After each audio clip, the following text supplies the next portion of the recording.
Spence here with Wilde Horsemanship, and welcome back to our podcast. So I apologize, it has been a few weeks since we have had a new episode. I've been trying to juggle moving and getting settled in a new job and all that fun stuff. On top of that, there have been some changes to the platform that I used to do my podcast on. So I used to do my podcast on a platform called Anchor. Well, Anchor recently just synced with Spotify, and so now they're like the same company.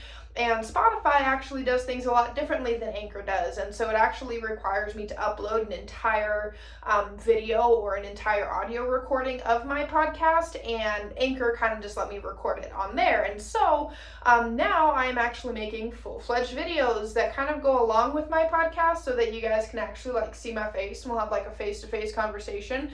They'll probably be uploaded on YouTube as well as Spotify, but I don't really know how videos work on Spotify. I really don't know how this is gonna go. I just know that like you need to upload a video, and I'm like, I don't have a video to upload. So here we are making one.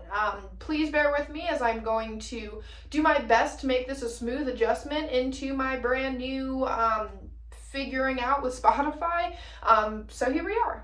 For those of you that have been listening to my podcast for quite a while now, then you're going to notice a few things. First off, all of my previous seasons have kind of just been flying by the seat of my pants, right? The podcast specifically is about life lessons from the horse, things that the horses teach us that cater to our life, right? And every episode before this season has literally just been like random things, right? I'll talk about like having a community. I'll talk about setting boundaries, just things that don't really relate to each other, right? And so in season 4, which we are just starting today, in season 4, we're going to be talking specifically about emotions. So we're going to break down an emotion in every single episode about what horses have to teach us about that specific emotion, stuff like that. And so in today's episode, we're actually going to be talking about anger and the lessons horses have to teach us on anger. Another thing that you might notice is that season 2 of my podcast completely disappeared.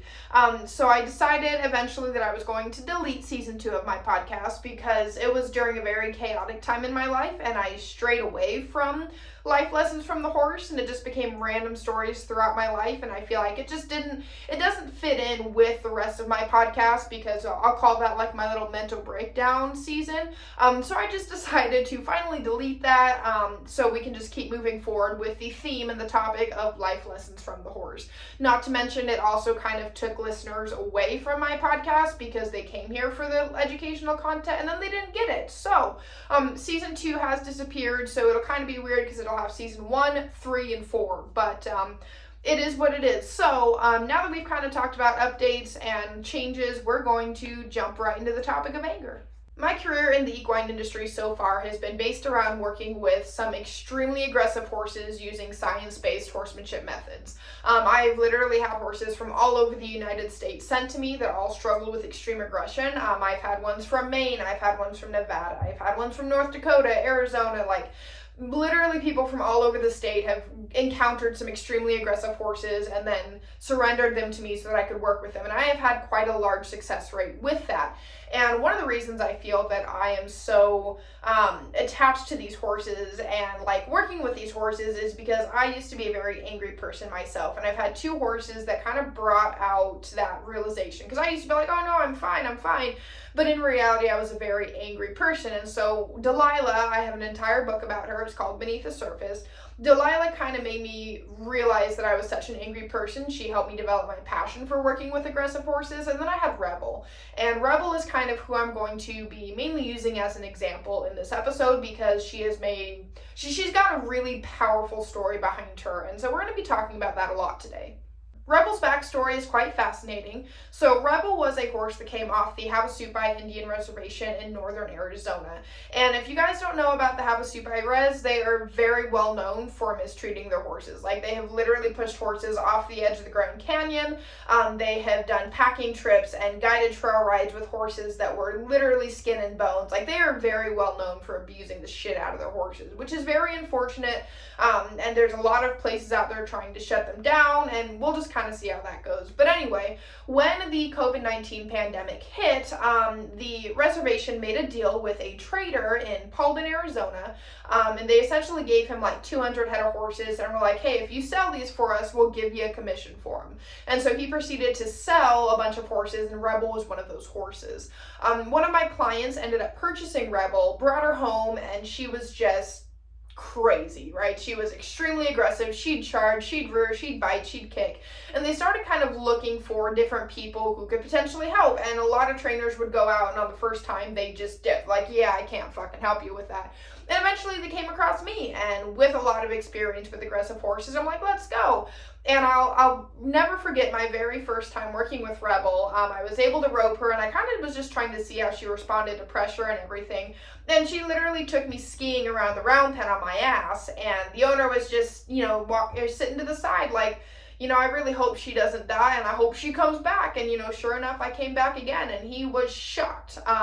So I continued to work with Rebel for quite some time, and then there was kind of a financial issue on their end where we kind of had to part ways for a little bit, and then they ended up moving. And so upon their move, they had to find a home for Rebel, and they reached back out because they were afraid that if they sold Rebel, she'd end up on the glue factory.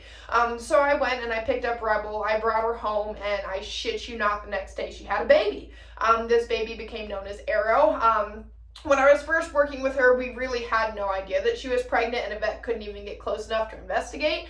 But right as I went to pick her up, it was very obvious that she was pregnant, and that probably played into her mood along with the abuse. And so anyway, I have now had Rebel for about 3 years now. I've been working with her for about 3.5 years, and she's had a long journey. We'll put it that way. She's definitely come very far, but she's had her issues for sure. Through my time of working with Rebel, we discovered a lot of different avenues that her aggression came from. So first off, trauma. Rebel had a very traumatic upbringing. She was very horrifically abused while on the reservation, so that was definitely a contributing factor. Secondly, as I got her more handleable, we discovered that there was quite a bit of pain. I'm not going to use all the scientific terms just so that you guys can kind of understand. But first off, she was having issues during her time of the month, and so we had to get her on like a hormone balancer to kind of help manage that and get her a little bit more stable and in less pain. Secondly, her teeth desperately needed to be done. They were like probably never done throughout the entire course of her life. Alfalfa also made her stomach hurt, and I was feeding her a mix of alfalfa and Bermuda. So pain was a huge contributing factor. Brain chemistry probably played into it as well. Because she had suffered abuse for quite some time, what that'll do is that'll actually affect the functions of your brain. And so I'm sure that had quite a bit to do with it. She also just had a lot of life challenges. Like she moved from the res to the trader, from the trader to my friends, from my friends to me, and then I moved a few times. And so she just kind of had a lot going on in life on top of that. So she kind of just had a lot of different life challenges. And so that's where anger can also come from, right? When we are angry people, when we have these emotions of anger, it comes from a lot of places, okay? First off, it can come from a very traumatic background, like I was talking about with Rebel. Maybe you got abused as a child, or maybe you were sexually assaulted as a child, or maybe your parents just weren't really there. These are all things that can cause anger, right? Trauma can cause feelings of anger. Trauma can cause so many different emotions, anger being one of them. Secondly, pain. Maybe you have cancer, or maybe you're battling like an autoimmune disease, or you just have some sort of pain going on within your body. And so every single day you have to deal with that pain. It gets exhausting, and anger can definitely come out of that because you're just sick and tired of being sick and tired, and it's just not really fun. Then we have brain chemistry, and so this will kind of go into like the topic of like mental illness, but kind of into trauma as well. So I have a book out there, it's called Find Your Fight. In there it talks about the neurology of horses and humans, how trauma affects the brain, and stuff like that. And so in there, one of the things that I discuss is when you are enduring trauma, it increases the chemical levels in your brain. And so too much of those chemicals can actually damage your brain's ability to function. And this can create disorders such as borderline personality disorder or other things that kind of just come from trauma. Secondly, let's say you have bipolar disorder. That is something that's genetic. It's kind of hereditary. You might have, depression or just some other mental disorders, things going on in the brain that kind of affect your ability to function, and they can create feelings of anger, and you just don't really know how to manage them because you're just, mentally, there's something not quite going right in the brain, and that's okay. Life challenges can be a contributing factor to anger. You know, you could be struggling financially, you could have car issues, you could have job issues, you could have family issues. There are so many things in life that can cause anger, right? Just because they cause stress, stress can lead to anger, and we could be angry at the situation, angry that we can't control it, angry that we're unable to change it. And so those are all basically just like the 4 categories that anger can stem from. At the beginning of this episode, when I was talking about like my career, I spoke about 2 horses that kind of reflected the fact that I was an angry person, that made me realize I was an angry person. That was Delilah and Rebel. And so I'm kind of just mainly going to talk about Rebel because she's kind of the focus of this episode.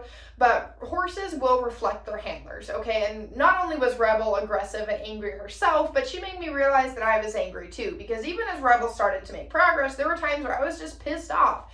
I was very pissed off at Rebel in a lot of different moments because I was frustrated, right? I was frustrated that I couldn't help her, that she couldn't trust me. I was frustrated in all these different avenues. And the more I worked with her, I started to realize that sometimes that frustration, that anger was actually more bottled up inside of me than it was with her, right? So for example, you know, I was frustrated that I couldn't get her to trust me. Throughout the course of my life, and I've lived a very long traumatic life, throughout the course of my life, I struggled with trusting people. I couldn't trust others, and it made me angry that I couldn't trust people because they had completely destroyed my ability to do so. Some other things that made me angry about Rebel was just that people had been so mean to her. Like, she was such a sweet girl underneath all of that pain and that suffering.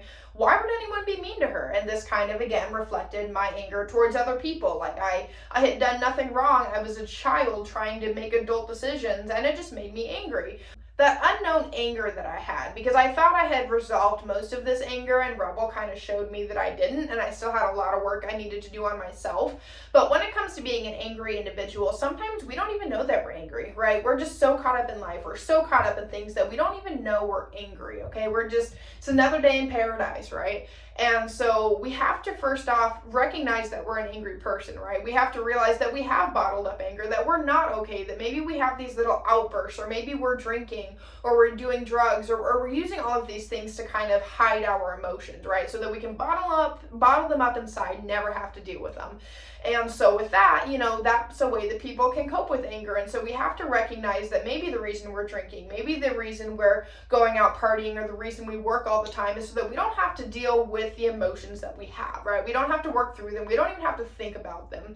And so in order to do that, sometimes we have to take a step back, right? We have to go walk in nature. We have to go to a very quiet environment and actually sit alone with our thoughts to recognize that we have emotions that we're trying to bottle up. Anger can be one of those. Sometimes people also refuse to admit that they have anger issues, right? I have known people who had like an alcoholic husband, and when he was drunk, he was the most angry, violent person you could think of. But when he was sober, he wasn't. But when he was drunk, that was all kind of hinting to anger that he had inside anyway. So we also have to admit the fact that we are an angry person, okay? Maybe we have to recognize it first, but then once we recognize it, we have to admit that we need help with our anger. Because sometimes anger is not something you can deal with on your own. Sometimes your anger issues can escalate. So recognize and accept that you are angry, because you cannot get help if you're unwilling to accept that you need help in the first place. Today, Rebel's progress is astronomical compared to where she started, okay? She went from being this horse who would charge at you when you weren't anywhere near her. She'd bite the bars of the stall and just pull it every time you just walked by, because she was just so aggressive and angry. She went from that to being under saddle, right? Now, I'll admit we still have a lot of work to do under saddle, but she's had 50, 60, maybe even 100 rides on her, and she's doing really, really good compared to where she started. Now, as for me and my own anger issues, I feel like I've worked through them a lot, right? I had already worked through them a lot previously, prior to Rebel, but I just continued working through them, right? And I've recognized that I'm angry. I spend a lot of time by myself so that I can kind of focus on my emotions, that I can find different ways to cope, right? I attend therapy. I'm on medication for bipolar, and these are all ways that I've learned how to manage my own anger. Some of the ways that Rebel and I were able to manage our anger is, first off, safety and stability. Now, what does this mean? So safety, pretty self-explanatory. You have to be able to feel safe. At the end of the day, you should be able to go home or go somewhere where you can just let your guard down entirely. If not, it's just going to keep building, right? So you need to feel safe somewhere in your life. Secondly, stability. You need to have some sort of a stable income, a stable job, a stable place to live, right? We need some sort of stability in our lives, because without safety and stability, our brains will not exit survival mode. And if they don't exit survival mode, we cannot work on managing our emotions because our brain just ain't ready for it. Then we have to find the root of our anger. Okay, so for example, Rebel, we found out that the root of her anger had a lot to do with pain, trauma, and just so much more. As for me, my anger came a lot from my traumatic upbringing. I have not had it easy. I am young, but I have lived a million fucking lifetimes just because my life has been rough. And so that's where all of my anger came from. And it's the exact same thing with other people as well. You have to figure out, where is your anger coming from? Is it because you're in pain, whether that's a physical pain or a mental pain? Maybe you're grieving the loss of somebody. Is it because you're in pain? Is it because you have some sort of mental disorder that you may need therapy or medication to manage? Figure out why you are angry, okay? What is causing all of this anger that you just don't know what to do with it? And finally, discovering healthy coping mechanisms. For me, one way that I have been able to manage my anger is through medication and therapy and a lot of work on myself. For Rebel, some ways that we were able to manage her anger was to first off get pain off the table. We had to work on a lot of trust. We had to learn to show Rebel that she was safe. And with that, she has now become a wonderful horse. And it's the exact same thing for people too. Now keep in mind, everybody's coping mechanisms are going to be different. What works for me may not work for you. I spend a lot of time alone because I'm able to work on my anger and work on myself. Some people, they can't spend a lot of time alone. They have to actually do something to work through their emotions and work through their trouble. So keep that in mind too. Different people are going to cope in different ways. It's just important that we find healthy coping mechanisms, not unhealthy ones. Because once we get to the unhealthy ones, that's an entire other area that we will discuss in a later episode. To summarize what we've discussed in this episode, first things first, there are 4 main categories that anger can come from. Anger can come from trauma, it can come from pain, brain chemistry, and life challenges. Secondly, if we need to get help for our anger, we first have to recognize that we have anger issues and acknowledge that we have anger issues, because we can't be in denial forever. And finally, some ways that you can manage your anger: achieving safety and stability, finding out what the root of your anger is, and discovering healthy coping mechanisms so that you can work through your anger. So I hope you guys all enjoyed this podcast episode. If you have not already, please definitely give us a follow. Check us out on Facebook, Instagram. We have merchandise. We have all kinds of different stuff out there. So definitely go and check it out. Stay strong, stay true, stay wild, and I'll see you all next week.